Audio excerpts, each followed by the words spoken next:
Just on a side note, by the way, I've just remembered, I said last week I might have a special guest if he can be bothered. Well, it turns out that he can't be bothered. He's sat at home all week polishing his trophy. No, he won a couple of weeks ago, didn't he? I haven't said who it is, but there's a clue. He won a couple of weeks ago, so don't think I'm being rude polishing his trophy. He's actually polishing his trophy, so don't know what you're thinking. All right, you're with Al, and this is Chronicles of a Not Yet Champion Golfer. Right, I'm looking at chipping today.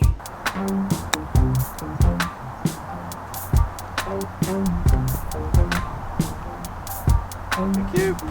Me talking to you about chipping is kind of like Jean Van der Velde talking to you about how to finish off a major championship. Something I've struggled with a little bit in the past. Or get the club there, I'll do this, I'll get this in transition, I'll let it do that and I'll strike it like this. And in your head you think, oh yeah, that'll work out, but in reality...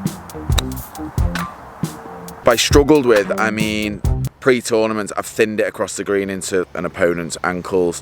When you're struggling, take a bit of time out, chill out.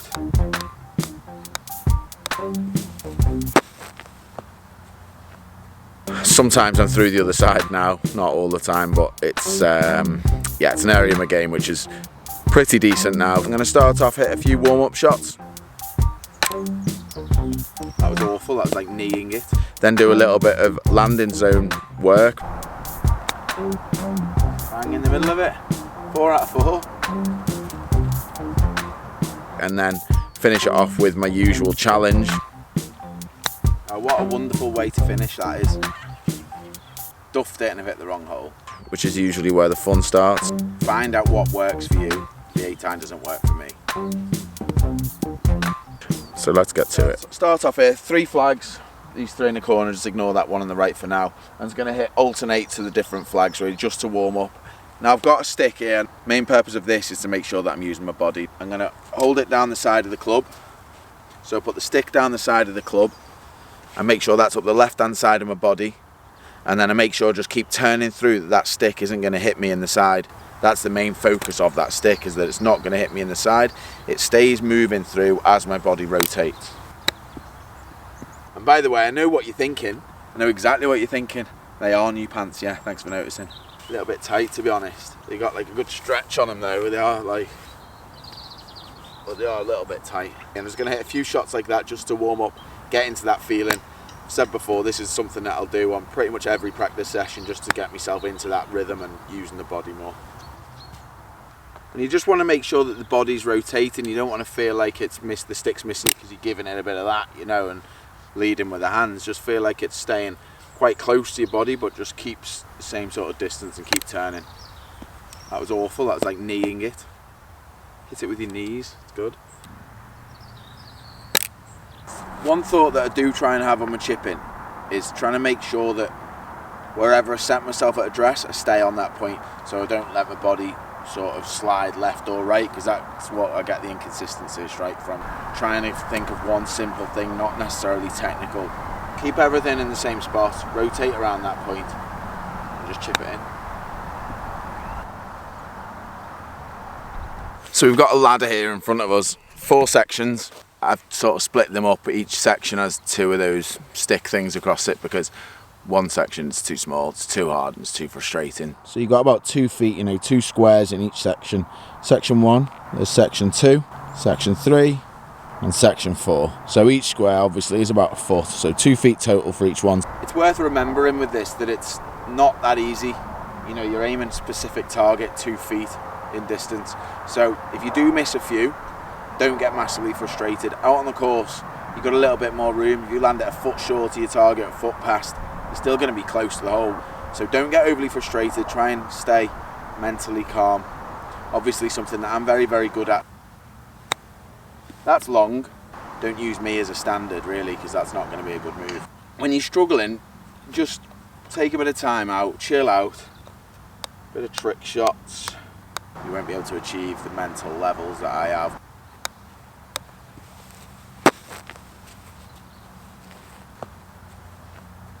But just try your best. Section 1. Okay, 1 out of 1. Bang in the middle of section 2, that. Good for section 3. Finally for 4 out of 4, section 4. Bang in the middle of it. 4 out of 4. That'll be my standard celebration, if I ever win the Open on the 18th, just like that. Gritted teeth, loving life. So really good challenge just to get yourself into, into a mode where you can land it in those spots. Do it with different clubs. As I say, it just gets your mind focused on that point, because that's all you can control. Sometimes you get a dodgy bounce and sometimes it won't roll as much as you think. If you can land it in your selected target, then you're going to get it close more often than not. Another decent little bit of landing spot work. Put a towel down, try and pitch it on the towel, gives you a decent square to land it in, but change where you're playing it from, because obviously if you're playing in the same spot all the time, you're just going to be able to gauge your distance easily. So 3 balls maximum from each spot, just try and hit the towel. Short. Yes. Took me 2 goes, that. Good result for me. But it shows, you don't have to get it bang on to get the ball close. The first one landed short of my landing spot, but it's next to the hole. And that's where I've got a little bit better, because I was struggling so much with my chipping in the past. I've got better because I've practiced in this way, gone through a routine, made sure I'm doing things properly, and a lot more focused on my target as opposed to focused on what the club's doing and messing my head up. Or get the club there, I'll do this, I'll get this in transition, I'll let it do that, and I'll strike it like this. And in your head you think, oh yeah, that'll work out, but in reality, so close to pitching in the hole. Decent sign of what it was like, that. In terms of shot selection, a lot of people will say you want to get it on the ground as early as you can and run it out. Always look at your landing spots and try and make your landing spots as flat as possible. So somewhere on the green that's flat, you can predict the bounce. But try different shots at different holes and see what you get close enough with. It's that far one now. So learn what's best for you, go through the clubs, pick a landing spot and play that shot. A little bit short of that, and that's where I think it's a little bit inconsistent with 58, because you can't, it's harder to hit your landing spot because it's much further away. That's where I like the 50 degree. So my middle wedge, it's about halfway between where the ball is and the flag, this one where I want to land it. So halfway in the air, halfway on the ground. I do that every time with the 50, every time. I've never thinned it. I prefer to play a 50 degree wedge because I just like to get a bit more speed in it, and I just think it can control the spin a little bit more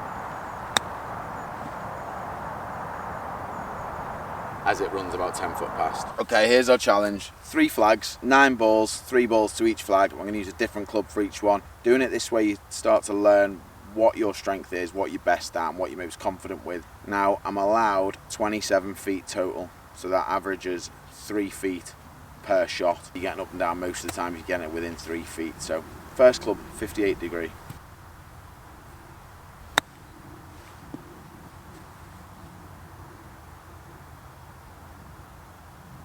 Absolutely smashed it.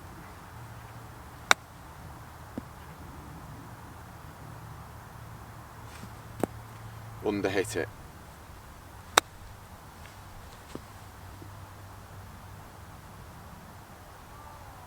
Better shot.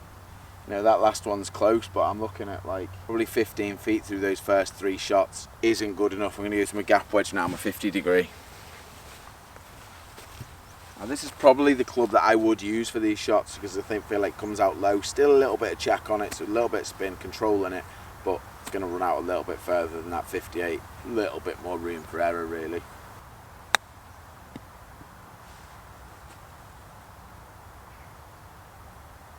That's why I use the 50. Don't hit it.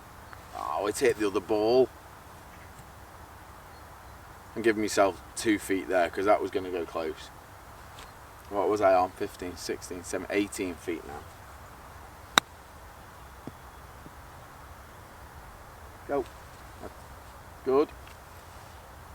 Another 2 feet, so 20 feet. Okay, I brought it back there, the 50 degree.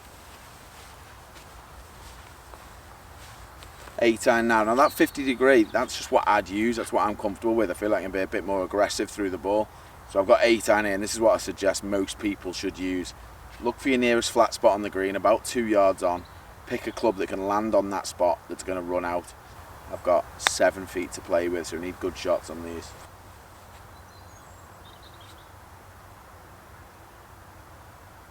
Hit it further right next time. There's a squirrel again. I haven't seen any wildlife today, but there's a squirrel. There he is there. Go on, son.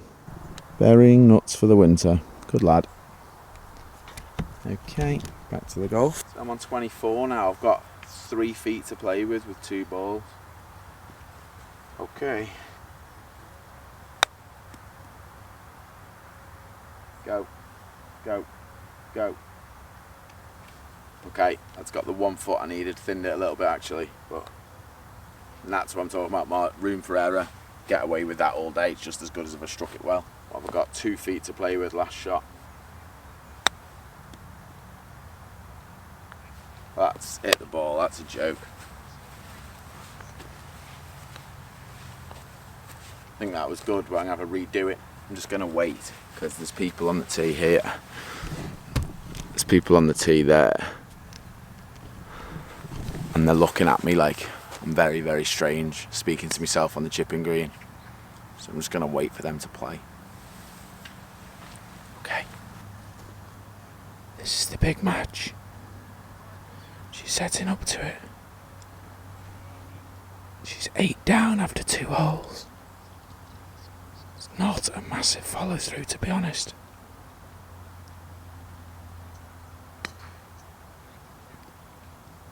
She's happy with that one, it's down the fairway. Yep, she'll take it. She's happy, she's happy. Thanks for watching. What the hell am I doing? Final one, it was 2 feet, wasn't it? I just hit another ball, so. What a wonderful way to finish that is. Oh, I've hit the wrong hole. Duffed it and I've hit the wrong hole. I don't like the 8 iron for that shot. I just don't feel like I get the speed to strike it properly. That's why I prefer the 50 degree. Find out what works for you and stick with that. That's my suggestion, really. The 8 iron doesn't work for me. A couple of little challenges that you can do yourself.